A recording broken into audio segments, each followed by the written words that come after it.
Oggi avverrà la consegna ufficiale del premio Gervino, città di Portogruaro, anno 2003. Quindi è conferito a una persona che rappresenta per le sue caratteristiche umane e professionali tutto ciò.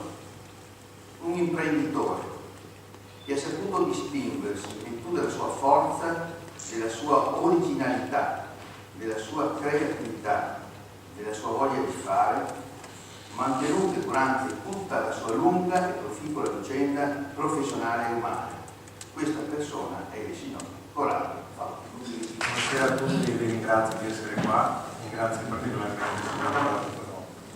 Poi voglio ringraziare il sindaco della città di Portogruaro e tutta la commissione per aver deciso di conferire questo prestigioso premio all'impresa artigiana. In questo periodo di profondo cambiamento della nostra società e del modo di fare impresa, questo è sicuramente un riconoscimento all'operatività del signor Corrado Fagotto, ma è anche un invito rivolto a tutte le imprese artigiane del territorio ad inventare, innovare e a cercare nuovi mercati dove esportare i propri prodotti di eccellenza, come ha sempre fatto in questi tanti anni di attività la ditta Corrado Fagotto Costruzioni Oleominate. Come presidente dell'Associazione degli Artigiani del Portoguarese è con estremo piacere che ripercorro brevemente la vita personale e imprenditoriale di Corrado Fagotto, al quale è doveroso riconoscere ingegno e estrema abilità nella progettazione e nella costruzione di innovativi macchinari meccanici ed idraulici, venduti in Italia e all'estero, sotto l'egida di un'azienda del Portoguarese, la Corrado Fagotto Costruzioni Oleodinamiche, la quale ha saputo tenere alto il nome di Portogruaro nei mercati internazionali. Corrado Fagotto nasce in via Villa Storta a Portogruaro il 6 giugno del 1934. È il primo di 6 fratelli, è figlio di Giuseppe, di professione scavatorista, meccanico, e di Angela Millotta. All'età di 11 anni viene assunto come apprendista meccanico presso le officine di Armando Furlanis. Dimostra fin da subito una propensione molto forte per la meccanica e le invenzioni, che lo aiuta a conseguire il diploma di disegnatore meccanico. A 20 anni costruisce per il conte Gaetano Marzotto un modello di un'innovativa farina subacquea. È il primo passo verso la svolta imprenditoriale di Corrado. Nel 62, a tal riguardo, realizza la prima pressa idraulica, dando avvio all'attività imprenditoriale vera e propria. Negli anni 70 l'azienda di Corrado ha bisogno di maggiori capitali, così costituisce una società con 3 soci, con sede in via Villa Storta, un'area produttiva di 2000 m² e attrezzature all'avanguardia. Nelle nuove strutture Fagotto costruisce per il dottor Luigi Palomeni un impianto di escavazione per ghiaia e sabbia per la sua tenuta di albisogni.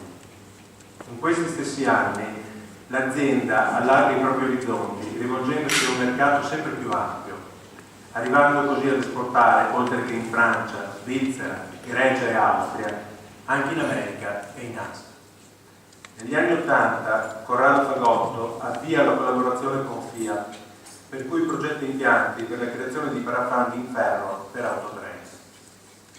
Negli anni 90 progetta per la Faber, azienda leader a livello mondiale nella costruzione di bombole, la pressa ad estrusione per la costruzione di bombole per ossigeno. Tra i progetti più importanti di questi anni vanno menzionati quelli per i paesi arabi, con la costruzione di una cesoia a lame circolare per il taglio dei dischi di forma ellittica, e per la Cina con la progettazione di impianti per la realizzazione di serpentine per frigoriferi. Attualmente il signor Corrado Fagotto continua a produrre, frutto di un suo brevetto internazionale, pompe ad alta pressione, il fiorellocchiello di questi ultimi anni di attività. Corrado Fagotto, per concludere, è quindi un esempio perfetto di uomo fatto da sé, che nel corso degli anni è stato capace di dar vita a un'attività imprenditoriale tra le migliori al mondo, per lungimiranza, qualità dei prodotti e innovazione. Grazie a voi per l'attenzione e a Corrado Fagotto per l'ingegno.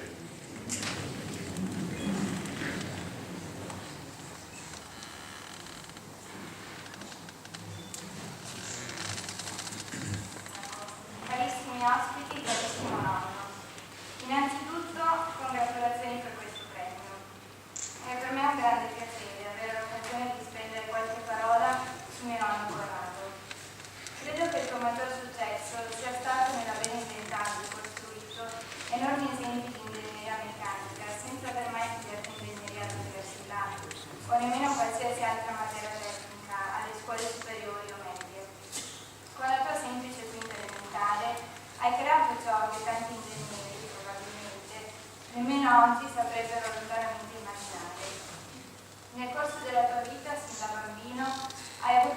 fortuna e la capacità di farti notare da persone quali Conte Gaetano Mazzotto, Virgilio Mosconi, i quali hanno creduto in te, segnando in qualche modo la tua storia e i tuoi ricordi.